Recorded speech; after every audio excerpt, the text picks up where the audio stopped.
In today's video podcast, I want to discuss the issue of possession upon closing and funding.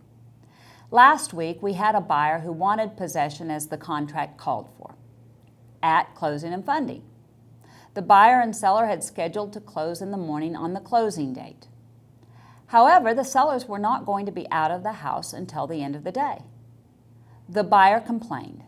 The buyer wanted to force the seller to comply with the contract and provide possession on closing and funding. What rights did the buyer have? Technically, the buyer contractually had the right to possession upon closing and funding. However, closing and funding did not have to occur in the morning of the closing date. The seller had the right to reschedule his closing until later in the day if need be. In fact, I could argue the seller could actually sign the closing papers in the morning and instruct the title company to hold funding until the end of the day. The seller would be in compliance with the contract as long as funding occurred sometime on the closing date, and seller delivers possession.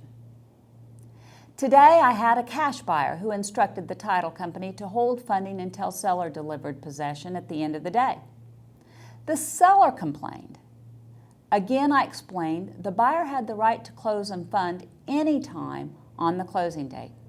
As long as the transaction funds by the end of the day, the buyer is in compliance with the contract. Bottom line, don't hold to the closing and funding time on the date of closing. A buyer should never make plans to move in on the closing date unless buyer is sure seller has already moved out. I hope these video podcasts are of value to you. Allegiance Title is here to serve you. We appreciate your support and your business. Thank you.